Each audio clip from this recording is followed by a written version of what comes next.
Olá, eu me chamo Eduardo Mano e você está ouvindo a Bíblia em um Ano, um projeto de leitura da Bíblia Católica em 365 dias. Este daqui é o dia de número 102. Para você que está chegando agora, no meu site eduardomanopei.com.br/podcast, existe um arquivo em PDF com um plano de leitura diário feito pela Ascensions, que é um site americano que produz conteúdo de formação católica. Estarei me utilizando da Bíblia Ave Maria, porque acredito será de mais fácil acesso para você, e os comentários que farei são do Padre Mike Schmitz, além das notas das Bíblias de Estudo católicas. Hoje iremos ler o Evangelho de São João, capítulos de 10 a 12, além de Provérbios, capítulo 6, versículos de 1 a 5. Vamos ao dia de hoje.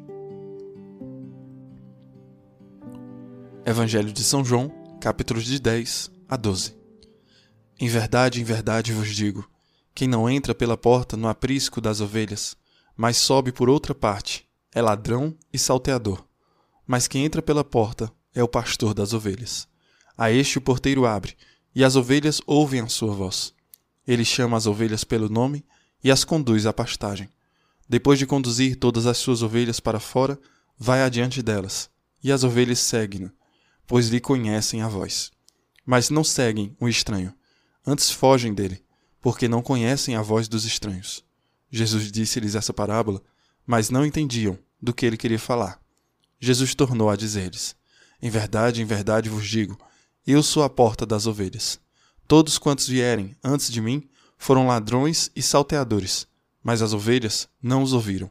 Eu sou a porta. Se alguém entrar por mim, será salvo. Tanto entrará como sairá, e encontrará a pastagem. O ladrão não vem senão para furtar, matar e destruir. Eu vim para que as ovelhas tenham vida e para que a tenham em abundância. Eu sou o bom pastor. O bom pastor expõe a sua vida pelas ovelhas. O mercenário, porém, que não é pastor, a quem não pertencem as ovelhas, quando vê que o lobo vem vindo, abandona as ovelhas e foge. O lobo rouba e dispersa as ovelhas. O mercenário, porém, foge, porque é mercenário e não se importa com as ovelhas. Eu sou o bom pastor. Conheço as minhas ovelhas e as minhas ovelhas conhecem a mim, como meu Pai me conhece e eu conheço o Pai. Dou a minha vida pelas minhas ovelhas. Tenho ainda outras ovelhas que não são deste aprisco. Preciso conduzi-las também, e ouvirão a minha voz, e haverá um só rebanho e um só pastor. O Pai me ama, porque dou a minha vida para a retomar. Ninguém a tira de mim, mas eu a dou de mim mesmo, e tenho o poder de a dar, como tenho o poder de a reassumir. Tal é a ordem que recebi de meu Pai. A propósito dessas palavras, originou-se nova divisão entre os judeus. Muitos deles diziam: ele está possuído do demônio. Ele delira. Por que o escutais vós? Outros diziam: estas palavras não são de quem está endemoniado. Acaso pode o demônio abrir os olhos a um cego? Celebrava-se em Jerusalém a festa da dedicação. Era inverno. Jesus passeava no templo, no pórtico de Salomão. Os judeus rodearam-no e perguntaram-lhe: até quando nos deixarás na incerteza? Se tu és o Cristo, dize-nos claramente. Jesus respondeu-lhes: eu vou-lo digo, mas não credes. As obras que faço em nome de meu Pai, estas dão testemunho de mim. Entretanto, não credes, porque não sois das minhas ovelhas. As minhas ovelhas ouvem a minha voz, eu as conheço e elas me seguem. Eu lhes dou a vida eterna, elas jamais hão de perecer, e ninguém as roubará de minha mão. Meu Pai, que mas deu, é maior do que todos, e ninguém as pode arrebatar da mão de meu Pai. Eu e o Pai somos um. Os judeus pegaram pela segunda vez em pedras para o apedrejar. Disse-lhe Jesus: tenho-vos mostrado muitas obras boas da parte de meu Pai. Por qual dessas obras me apedrejais? Os judeus responderam-lhe: não é por causa de alguma boa obra que te queremos apedrejar, mas por uma blasfêmia, porque sendo homem, te fazes Deus. Replicou-lhes Jesus: não está escrito na vossa lei? Eu disse: vós sois deuses. Se a lei chama deuses aqueles a quem a palavra de Deus foi dirigida, ora, a Escritura não pode ser desprezada. Como acusais de blasfemo aquele a quem o Pai santificou e enviou ao mundo? Porque eu disse: sou filho de Deus? Se eu não faço as obras de meu Pai, não me creiais. Mas se as faço, e se não quiserdes crer em mim, crede nas minhas obras, para que saibais e reconheçais que o Pai está em mim e eu no Pai. Procuraram então prendê-lo, mas ele se esquivou das suas mãos. Ele se retirou novamente para além do Jordão, para o lugar onde João começara a batizar, e lá permaneceu. Muitos foram a ele e diziam: João não fez milagre algum, mas tudo o que João falou deste homem era verdade. e muitos acreditaram nele. Lázaro caiu doente em Betânia, onde estavam Maria e sua irmã Marta. Maria era quem ungira o Senhor com um óleo perfumado e lhe enxugara os pés com os seus cabelos. E Lázaro, que estava enfermo, era seu irmão. Suas irmãs mandaram, pois, dizer a Jesus: Senhor, aquele que tu amas está enfermo. A essas palavras, disse-lhe Jesus: Esta enfermidade não causará a morte, mas tem por finalidade a glória de Deus. Por ela será glorificado o Filho de Deus. Ora, Jesus amava Marta, Maria, sua irmã e Lázaro, mas, embora tivesse ouvido que ele estava enfermo, demorou-se ainda 2 dias no mesmo lugar. Depois disse a seus discípulos: Voltemos para a Judeia. Mestre, responderam eles, há pouco os judeus te queriam apedrejar, e voltas para lá? Jesus respondeu: Não são 12 as horas do dia? Quem caminha de dia não tropeça, porque vê a luz deste mundo, mas quem anda de noite tropeça, porque lhe falta a luz. Depois dessas palavras, ele acrescentou: Lázaro, nosso amigo, dorme, mas vou despertá-lo. Disseram-lhe os seus discípulos: Senhor, se ele dorme, há de sarar. Jesus, entretanto, falara da sua morte, mas eles pensavam que falasse do sono como tal. Então, Jesus lhes declarou abertamente: Lázaro morreu. Alegro-me por vossa causa, por não ter estado lá, para que creiais. Mas vamos a ele. A isso Tomé, chamado Dídimo, disse aos seus condiscípulos: Vamos também nós, para morrermos com ele. À chegada de Jesus, já havia 4 dias que Lázaro estava no sepulcro. Ora, Betânia distava de Jerusalém cerca de 15 estádios. Muitos judeus tinham vindo a Marta e a Maria, para lhes apresentar condolências pela morte de seu irmão. Mal soube Marta da vinda de Jesus, saiu-lhe ao encontro. Maria, porém, estava sentada em casa. Marta disse a Jesus: Senhor, se tivesses estado aqui, meu irmão não teria morrido. Mas sei também, agora, que tudo o que pedires a Deus, Deus te concederá. Disse-lhe Jesus: Teu irmão ressurgirá. Respondeu-lhe Marta: Sei que há de ressurgir na ressurreição no último dia. Disse-lhe Jesus: Eu sou a ressurreição e a vida. Aquele que crê em mim, ainda que esteja morto, viverá. E todo aquele que vive e crê em mim, jamais morrerá. Crês nisso? Respondeu ela: Sim, Senhor. Eu creio que tu és o Cristo, o Filho de Deus, aquele que devia vir ao mundo. A essas palavras, ela foi chamar sua irmã Maria, dizendo-lhe baixinho: O mestre está aí e te chama. Apenas ela o ouviu, levantou-se imediatamente e foi ao encontro dele, pois Jesus não tinha chegado à aldeia, mas estava ainda naquele lugar onde Marta o tinha encontrado. Os judeus que estavam com ela em casa, em visita de pêsames, ao verem Maria levantar-se depressa e sair, seguiram-na, crendo que ela ia ao sepulcro para ali chorar. Quando, porém, Maria chegou onde Jesus estava e o viu, lançou-se aos seus pés e disse-lhe: Senhor, se tivesses estado aqui, meu irmão não teria morrido. Ao vê-la chorar assim, como também todos os judeus que a acompanhavam, Jesus ficou intensamente comovido em espírito e, sob o impulso de profunda emoção, perguntou: Onde o pusestes? Responderam-lhe: Senhor, vinde ver. Jesus pôs-se a chorar. Observaram por isso os judeus: Vede como ele o amava. Mas alguns deles disseram: Não podia ele, que abriu os olhos do cego de nascença, fazer com que este não morresse? Tomado novamente de profunda emoção, Jesus foi ao sepulcro. Era uma gruta, coberta por uma pedra.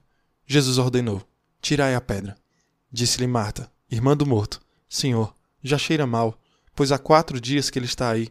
Respondeu-lhe Jesus: Não te disse eu, se creres, verás a glória de Deus? Tiraram, pois, a pedra. Levantando Jesus os olhos ao alto, disse: Pai, rendo-te graças, porque me ouviste. Eu bem sei que sempre me ouves, mas falo assim por causa do povo que está em roda, para que creiam que tu me enviaste. Depois dessas palavras, exclamou em alta voz: Lázaro, vem para fora. E o morto saiu, tendo os pés e as mãos ligados com faixas e o rosto coberto por um sudário. Ordenou então Jesus: Desatai-o e deixai-o ir. Muitos dos judeus que tinham vindo a Marta e Maria e viram o que Jesus fizeram, creram nele.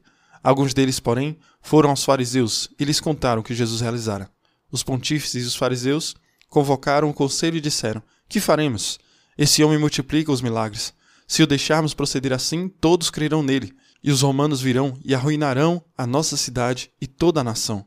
Um deles, chamado Caifás, que era o sumo sacerdote daquele ano, disse-lhes: Vós não entendeis nada, nem considerais que vos convém que morra um só homem pelo povo e que não pereça toda a nação. E ele não disse isso por si mesmo, mas, como era o sumo sacerdote daquele ano, profetizava que Jesus havia de morrer pela nação. E não somente pela nação, mas também para que fossem reconduzidos à unidade os filhos de Deus dispersos. E desde aquele momento resolveram tirar-lhe a vida. Em consequência disso, Jesus já não andava em público entre os judeus. Retirou-se para uma região vizinha do deserto, a uma cidade chamada Efraim, e ali se detinha com seus discípulos. Estava próxima a Páscoa dos judeus, e muita gente de todo o país subia a Jerusalém antes da Páscoa para se purificar. Procuravam Jesus e falavam uns com os outros no templo. Que vos parece? Achais que ele não virá à festa? Mas os sumos sacerdotes e os fariseus tinham dado ordem para que todo aquele que soubesse onde ele estava o denunciasse, para o prenderem. 6 dias antes da Páscoa, foi Jesus a Betânia, onde vivia Lázaro, que ele ressuscitara. Deram ali uma ceia em sua honra. Marta servia e Lázaro era um dos convivas. Tomando Maria uma libra de bálsamo de nardo puro, de grande preço, ungiu os pés de Jesus e enxugou-os com seus cabelos. A casa encheu-se do perfume do bálsamo. Mas Judas Iscariotes, um dos seus discípulos, aquele que o havia de trair, disse: Por que não se vendeu este bálsamo por 300 denários e não se deu aos pobres? Dizia isso não porque ele se interessasse pelos pobres, mas porque era ladrão e, tendo a bolsa, furtava o que nela lançavam. Jesus disse: Deixai-a. Ela guardou este perfume para o dia da minha sepultura. Pois sempre tereis convosco os pobres, mas a mim nem sempre me tereis. Uma grande multidão de judeus veio a saber que Jesus lá estava, e chegou, não somente por causa de Jesus, mas ainda para ver Lázaro, que ele ressuscitara. Mas os príncipes dos sacerdotes resolveram tirar a vida também a Lázaro, porque muitos judeus, por causa dele, se afastavam e acreditavam em Jesus. No dia seguinte, uma grande multidão que tinha vindo à festa em Jerusalém ouviu dizer que Jesus se ia aproximando. Saíram-lhe ao encontro com ramos de palmas, exclamando: Hosana! Bendito quem vem em nome do Senhor, o Rei de Israel. Tendo Jesus encontrado um jumentinho, montou nele, segundo o que está escrito: Não temas, filha de Sião, eis que vem o teu rei montado num filho de jumenta. Os seus discípulos, a princípio, não compreendiam essas coisas, mas, quando Jesus foi glorificado, então se lembraram de que isso estava escrito a seu respeito e de que assim lhe o fizeram. A multidão, pois, que se achava com ele, quando chamara Lázaro do sepulcro e o ressuscitara, aclamavam. Por isso, o povo lhe saía ao encontro, porque tinha ouvido que Jesus fizera aquele milagre. Mas os fariseus disseram entre si: Vede, nada adiantou. Reparai que todo mundo corre atrás dele. Havia alguns gregos entre os que subiram para adorar durante a festa. Estes se aproximaram de Filipe, aquele de Betsaida, da Galileia, e rogaram-lhe: Senhor, quiséramos ver Jesus. Filipe foi e falou com André. Então André e Filipe o disseram ao Senhor. Respondeu-lhes Jesus: É chegada a hora para o Filho do Homem ser glorificado. Em verdade vos digo, se o grão de trigo caído na terra não morrer, fica só. Se morrer, produz muito fruto. Quem ama a sua vida, irá perdê-la. Mas quem odeia a sua vida neste mundo, irá conservá-la para a vida eterna. Se alguém me quer servir, siga-me. E, onde eu estiver, estará ali também o meu servo. Se alguém me serve, meu Pai o honrará. Agora, a minha alma está perturbada. Mas que direi? Pai, salva-me desta honra. Mas é exatamente para isso que vim a esta hora. Pai, glorifica o teu nome. Nisso veio do céu uma voz: Já o glorifiquei, e tornarei a glorificá-lo. Ora, a multidão que ali estava, ao ouvir isso, dizia ter havido um trovão. Outros replicavam: Um anjo falou-lhe. Jesus disse: Essa voz não veio por mim, mas sim por vossa causa.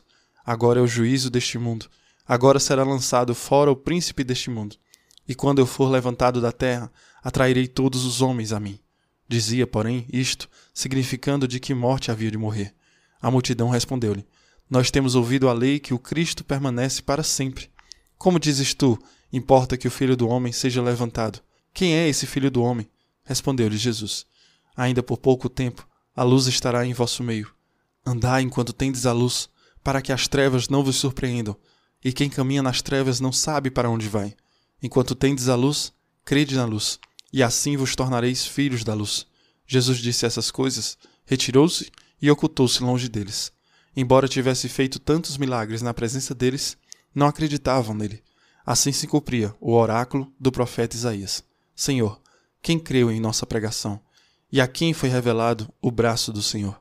Aliás, não podiam crer, porque outra vez disse Isaías: Ele cegou-lhes os olhos, endureceu-lhes o coração, para que não vejam com os olhos, nem entendam com o coração, e se convertam, e eu os sare. Assim se exprimiu Isaías, quando teve a visão de sua glória, e dele falou. Não obstante, também muitos dos chefes creram nele, mas por causa dos fariseus não o manifestavam, para não serem expulsos da sinagoga. Assim preferiam a glória dos homens àquele que vem de Deus. Entretanto, Jesus exclamou em voz alta: aquele que crê em mim, crê não em mim, mas naquele que me enviou. E aquele que me vê, vê aquele que me enviou. Eu vim como luz ao mundo. Assim, todo aquele que crer em mim não ficará nas trevas. Se alguém ouve as minhas palavras e não as guarda, eu não o condenarei, porque não vim para condenar o mundo, mas para salvá-lo. Quem me despreza e não recebe as minhas palavras, tem quem o julgue. A palavra que anunciei, essa a julgará no último dia. Em verdade, não falei por mim mesmo, mas o Pai que me enviou. Ele mesmo me prescreveu o que devo dizer e o que devo ensinar. E sei que o seu mandamento é vida eterna. Portanto, o que digo segundo me falou o Pai. Provérbios, capítulo 6, versículos de 1 a 5. Meu filho, se ficaste por fiador do teu próximo, se estendeste a mão a um estranho, se te ligaste com as palavras de teus lábios, se ficaste cativo com a tua própria linguagem, faze, pois, meu filho, o que te digo. Livra-te, pois caíste nas mãos do teu próximo. Vai, apressa-te, solicita-o com instância. Não concedas sono aos teus olhos, nem repouso às tuas pálpebras. Salva-te como a gazela do caçador, e como o pássaro das mãos do que arma laços. Muito bem, cobrimos uma tonelada de coisas em 3 capítulos de João. Em João 10, nós temos Jesus como bom pastor. Jesus conhece suas ovelhas o conhecem. Existe um inimigo, e Jesus descreve este inimigo como aquele que só procura matar, roubar e destruir. Mas Jesus diz em João 10:10, eu vim para que as ovelhas tenham vida e para que a tenham em abundância. Esta é uma boa notícia. Há um inimigo que deseja a nossa destruição, mas aqui está Jesus, nosso Deus, que nos ama. Jesus quer nos dar vida em plenitude. Jesus veio para salvar os judeus. Jesus é o cumprimento de toda a profecia judaica. Mas há também outras pessoas que ainda não conhecem Jesus. Outras raças, etnias, pessoas em todo o mundo. Eles ainda não o conhecem, mas conhecerão Jesus. Jesus será seu pastor. Haverá um só rebanho com um pastor. Isso é um presente. Reconhecemos que Deus deseja lutar por nós. Deus deseja nos tornar um só. Uma das grandes dádivas da igreja é a promessa a Abraão, aquela aliança com a família que se estendeu a Moisés e Davi, e a história chegando agora em Jesus é a expansão da aliança para o mundo inteiro, através da igreja. Todas as nações, nacionalidades, etnias, línguas, todos podem ser trazidos para uma família, um reino, um rebanho com Jesus como bom pastor. Em seguida temos a morte e ressurreição de Lázaro. Ele mostra muitas coisas. Jesus se permite ser vulnerável. Jesus chorou é o versículo mais curto de toda a Bíblia. Jesus chora quando vê as pessoas chorando por sua perda. Jesus sabe o que está prestes a fazer. E ainda, as pessoas ao seu redor estão sofrendo e ele permite ser ferido por sua dor. Isso é muito importante. Não são apenas palavras, histórias, contos sobre algo longe. Estas são histórias sobre alguém. Jesus é o Deus do coração partido. Ele permitiu que seu coração seja quebrado pelo que quebra os nossos corações. Jesus também revela que pelo poder de sua palavra, ele pode ressuscitar os mortos. Lázaro está morto há 4 dias. Por quê? Na crença judaica, pensava-se que a alma estava conectada ao corpo por 3 dias após a morte. Por Lázaro estar morto há 4 dias, revela que ele está totalmente morto. Esta não é uma experiência de quase morte. Esta é uma experiência totalmente da morte. Não só Jesus tem um coração partido sobre Lázaro, Jesus tem o poder de chamar os mortos de volta à vida. Quando as coisas estão absolutamente sem esperança, Jesus tem o poder de chamá-las de volta à vida. Isso é verdade. Isso é verdade para todos os elementos de nossas vidas. Jesus tem a capacidade de entrar em desespero e morte, onde as coisas acabaram, e dizer, ainda não. Sempre há uma esperança com Jesus. Por fim, Jesus se revela como o Cristo. Como resultado disso, muitos dos judeus que vieram com Marta e Maria e viram o que ele havia feito, creram nele, mas outros foram aos fariseus e tramaram como matá-lo. Essa é a realidade. Jesus é quem diz que é. nós temos que dizer, eu sou dele, ou matá-lo. Essas são as únicas duas opções. Ele não pode ser um bom profeta que não era Deus. Ele não pode ser uma pessoa santa que não era Deus. Jesus ou é Deus, ou é um homem mau. Jesus é o mesmo Deus que merece o nosso coração, ou Jesus é aquele que merece ser morto. Essa é a única escolha que temos. Jesus revela que ele é quem ele diz que é. Então, o que dizemos em resposta? Jesus, se você é quem diz que é, então eu sou quem você diz que sou. E você diz que eu sou seu. Então deixe-me ser seu. Essa deve ser a nossa oração. Continuemos caminhando com Jesus enquanto ele entra em sua paixão, morte e ressurreição. Jesus luta por nós. O coração de Jesus se dá inteiramente por nós. O Cristo, hoje, nos chama de volta à vida. Que Deus abençoe você e reze por mim. Até amanhã.